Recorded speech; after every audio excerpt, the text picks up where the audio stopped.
मेरे बाबा ने देखा तब क्या कहने लगे, जय सच्चिदानंद जग पावन, अस कही चले मनोजन सावन, चले जात शिव सती समेता, पुनि पुनि पुलकत कृपा निकेता। जय से ही देखा वहीं से प्रणाम कर लिया और जोर से नारा लगाने लगे, बोलिए सच्चिदानंद भगवान की जय। ऐसे बड़े जोर से सच्चिदानंद भगवान की जय हो, परब्रह्म परमात्मा की जय हो, उसी प्रकार के नारे लगाते हुए जय करके प्रणाम करके बार बार पुनः पुनः प्रणाम करके उनके रोम पुलक हो गए और फिर जाने लगे। पर ये एक प्रणाम जो किए थे, यह प्रणाम से सती जी को पहले से तो संशय में डूबी हुई थी और संशय में डुबा दिया सती जी को और संशय में डुबा दिया। क्या संशय? पहले तो उनका संशय था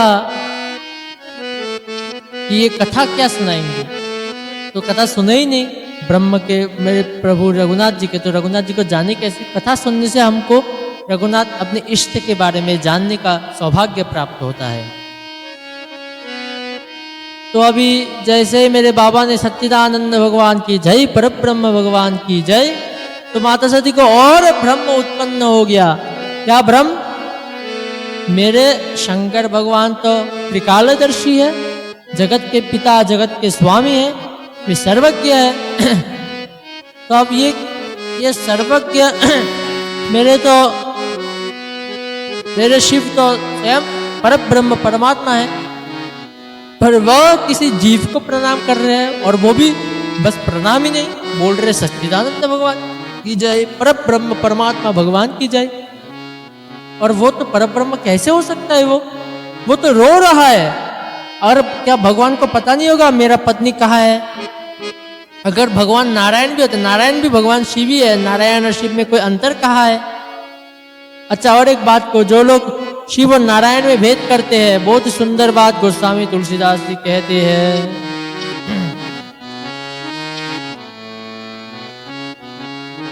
देखिए, शंकर प्रिय मम द्रोहि शिव, द्रोहि मम दास,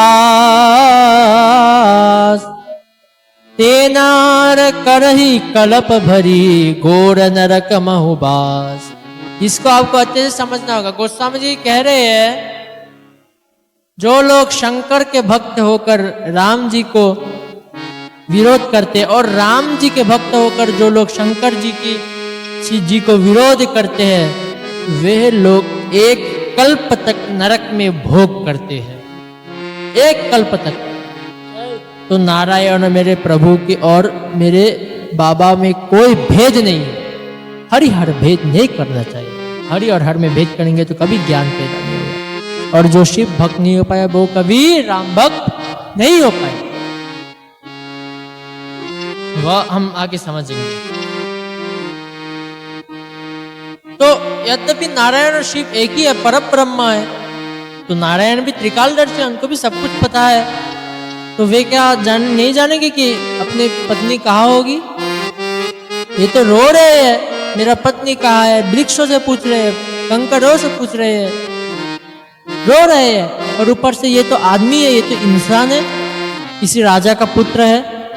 ये ब्रह्म कैसे हो गया? परमात्मा कैसे हो गया? परब्रह्म परमात्मा सच्चिदानंद स्वरूप कैसे हो गया?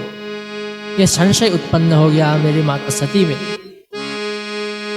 तो मेरे बाबा भी तो कम नहीं, वे भी त्रिकालदर्शी, वे भी सब अंतर्यामी थे। तो उन्होंने कहा, यद्यपि प्रकट न कही भवानी। मेरे माता ने यद्यपि कुछ भी नहीं कहा, संशय था, भ्रम था, सोच रही थी ऐसे कैसे हो गया, ये कैसे ब्रह्म है, ये तो आदमी है, इसको कैसे परमात्मा परब्रह्म कह दिया? कुछ नहीं कहा। पर मेरे बाबा तो एकदम अंतर्यामी, सब कुछ समझ गए बिना बताए।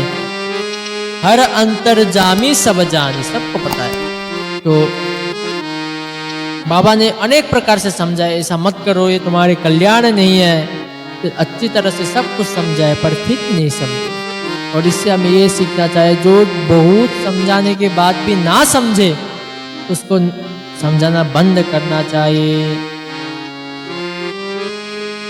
इसके बाद में कह दिया, जो तुम्हारे मन अति संदेहु, तो की न जाई परिचाले हूँ। अगर तुम्हारे मन में इतना ही संशय है सती, तो तुम जाओ, परीक्षा क्यों नहीं लेते? जब तक तुम परीक्षा लेके आओ तब तक मैं ये वृक्ष के नीचे बैठकर तुम्हारा प्रतीक्षा करता हूं। तो जैसे आज्ञा मिली, मेरी मां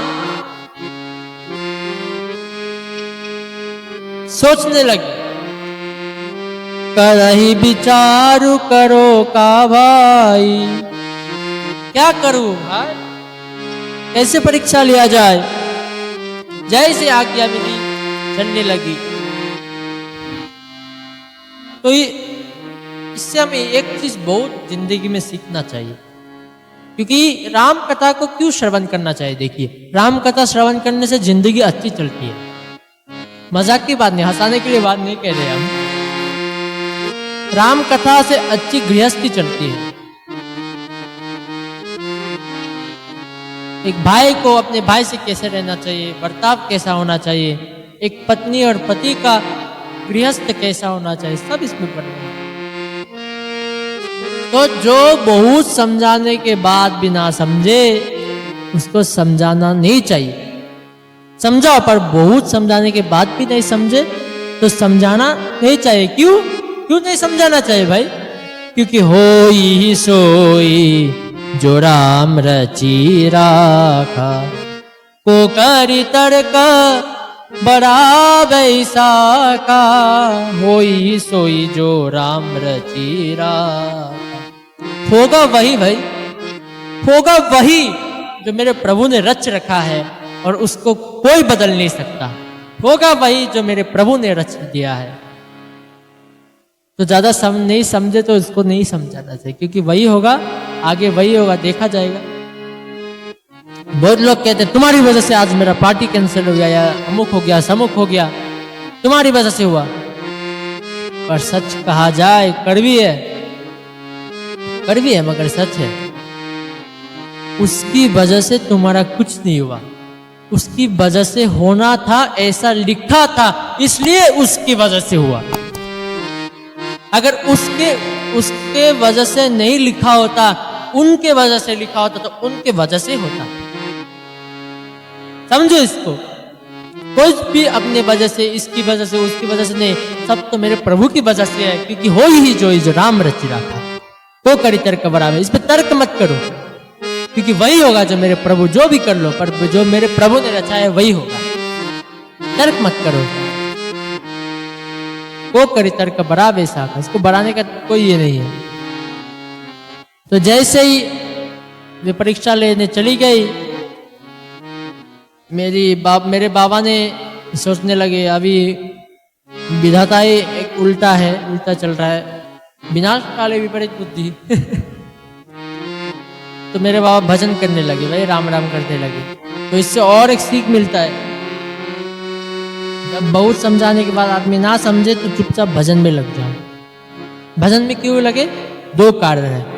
पहला तो भजन करने से जो परिणाम आएगा, वो परिणाम आपको दुखी नहीं करेगा, आपको अपने भावनाओं को एकाग्र करने में बहुत आपका सहायता करेगा। और दूसरा कारण, भजन करने से हो सकता है कि भगवान की कृपा से जो संकट उसमें आएगा, वो संकट थोड़ा कम हो जाए, इसलिए भजन करना चाहिए। तो मेरे बाबा भी भजन करने लगे। पुनि पुनि हृदय विचारु, करिधर सीता कर रूप, आगे होई चली पंत तेहि, जहि आवत नरभू। बार बार सोचकर मेरी मां सती क्या किए, आते समय देखी थी कि राम जी के पत्नी के मेरी माता सीता का हरण हो चुका था, तो पत्नी विलाप में रो रहे थे। तो उन्होंने सोचा अगर ब्रह्म है तो मुझे पहचान जाएंगे, तो माता सती ने सीता का रूप धारण कर लिया। फिर वहां पे क्या हुआ, प्रकट होकर राम जी और लक्ष्मण जी चल रहे थे, उनके सामने सीता जी के रूप में मेरी मां सती चलने लगी। तो जैसे ही देखा, सबसे पहले नजर गई मेरे लक्ष्मण जी, लखनलाल की जब आके गई तो मेरे प्रभु से पहले तो लखन जी ही समझ गए। क्या समझे? लक्ष्मण दी का उमाकृत बेशा, चकित भये भ्रमर हृदय विशेषा। ये डुप्लीकेट है, ये मेरी मां सीता नहीं हो सकती, ये भाभी नहीं हो सकती, नहीं हो सकती। क्यों? ये सीता जी हमेशा राम जी के पीछे पीछे चलती है, और आज राम जी के आगे नहीं हो सकती, डुप्लीकेट है। पर फिर भी कुछ नहीं कहा। हो सकता है कि प्रभु की कुछ लीला चल रही थी, और लक्ष्मण जी ने कुछ नहीं कहा। तो राम जी ने मन ही मन सोचा, तुम जिस भ्रम में पड़ी हो वह सब मेरी ही माया है। तब मेरे रघुनाथ जी ने क्या किया, मन ही मन जब माया का स्मरण किया, जोरी पानी प्रभु की न प्रणाम, पिता समेत लीन निज नाम। पिता समेत लीन निज नाम। सर्वप्रथम तो उनको प्रणाम किया, प्रणाम करके कहा, पूरा परिचय दिया, मैं दशरथ नंदन राम हूं, पूरा परिचय दिया पिता सहित, पिता समेत लीन निज नाम, पिता सहित अपना नाम एवं परिचय बताया। फिर एक बहुत अच्छी बात कही। कौन सी अच्छी बात? कहे वो बहोरी कहा वृष के तू, विपिन अकेली फिराऊ के ही हेतु। माता, बाबा कहाँ है? बाबा भोलेनाथ कहाँ है? वृषकेतु शंकर बाबा कहाँ है? अब अकेली क्यों फिर रही है माता? अकेली मत फिरिए, क्योंकि मैंने सीता जी को अकेली छोड़ा तो उनका हरण हो गया, कहीं आपका भी कुछ दुर्घटना ना हो जाए। अब बाबा कहाँ है? जैसे ये सुनी सती जी, है क्या किया जाए, क्या किया जाए? अभी वही से दबे पाव दौड़ने लगी। तब मन में आया, मैं शंकर कर कहा न माना, निज अज्ञान राम पर आना। ये हमने अज्ञान के वश होकर मेरे ब्रह्म में, ईश्वर में, राम जी में परीक्षा की। कितनी अज्ञानी हुआ मैं, शंकर जी का बात नहीं मान के बहुत बड़ी गलती कर दी, बहुत बड़ी गलती। जो जैसे ही चली बहुत दुखी है, तो प्रभु ने समझा कि ये बहुत दुखी है, तो रास्ते में प्रभु ने अपना माया छोड़ दिया।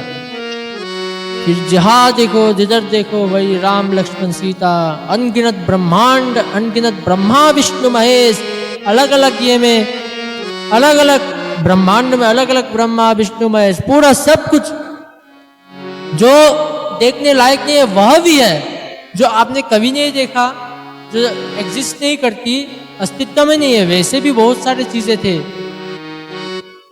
अनगिनत राम लक्ष्मण भरत शत्रुघ्न, पूरा राम दरबार, और माता सीता भी वहीं में थी, राम जी के साथ ही थी, ऐसे दर्शन हुआ। तो बहुत सारे दर्शन, मेरे माँ सती व्याकुल हो गई, वहीं पे आंख मूंद कर बैठ गई, और आंख मूंद कर बैठते ही जैसे ही आंखें खोली तो सब माया गायब। प्रभु की माया ऐसी है। माया की भगवान श्री कृष्ण और नारद जी का बहुत सुंदर कथा है, आगे समय मिला तो गाना गाया जाएगा। तो जैसे ही आंखें खोली तब सब गायब। तब जैसे जैसे मेरे बाबा के पास पहुंची, फिर मेरे बाबा ने पूछा, गई समीप महेश तब हसी पूछी कुशला, लीन परिच्छ कवन विधि कहु सत्य सब बात।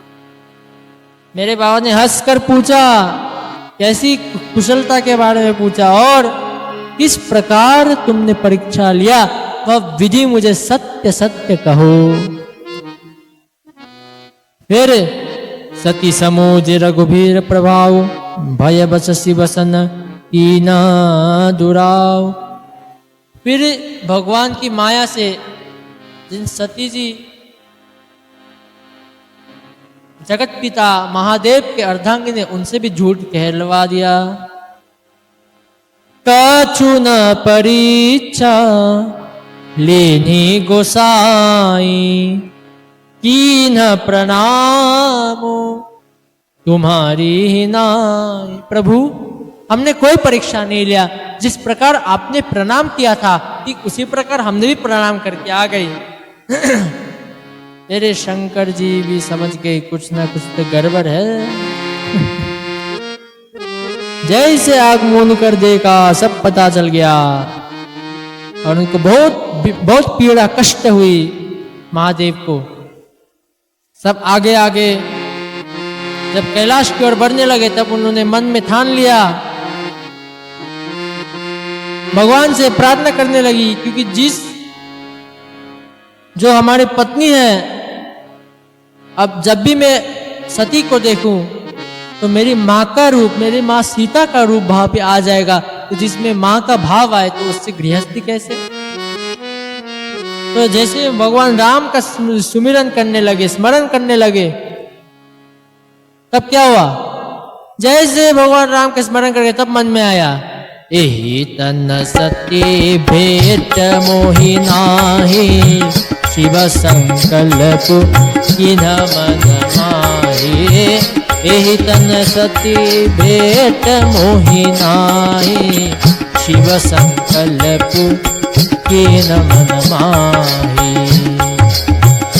तो उन्होंने सोचा इस तन से, सती जी से और नहीं होगा गृहस्थ धर्म, गृहस्थ आश्रम, इस शरीर से तो और हमारा पति पत्नी रूप में भेंट नहीं हो सकता। शिव जी ने ये मन में ठान लिया। आगे चलकर आकाशवाणी हुई, धन्य है महादेव, आप धन्य, आप ही हो सकते हैं जो ऐसे प्रतिज्ञा कर सकते हैं भगवान की भक्ति के लिए, भगवान के लिए आप ऐसी प्रतिज्ञा आप ही कर सकते। जय हो महादेव, आपकी बार बार जय हो। जैसे मेरी माँ ने सुनी तो उन्होंने बार बार पूछा, महादेव आपने कौन सा प्रतिज्ञा ली है महादेव? पर मेरे बाबा ने कुछ नहीं कहा, क्योंकि जो बात दुख देने वाले भले ही सत्य बात हो, जरूरी नहीं है कि मिथ्या होना चाहिए, सत्य बात है, पर कर भी है दूसरों को दुख देने वाले तो उसको भी नहीं कहना चाहिए। पर ध्यान रखना, इसका अर्थात नहीं कि आप मिथ्या बात कह दो, नहीं, मिथ्या भी कहा ना जाए और सत्य भी कर दियो तो मौन रहना ही सर्वश्रेष्ठ है। मेरे बाबा ने कुछ नहीं कहा, तब उन्होंने समझ लिया कि शायद हमारे अपराध के कारण महादेव ने हमको त्याग कर दिया है। इसके बाद जब कैलाश पे गए तब मेरे बाबा सहज उनके आसन में बैठ गए और उनकी अखंड समाधि लग गई। प्रतिदिन महाराज श्री के सत्संग के लिए चैनल को अवश्य सब्सक्राइब करें।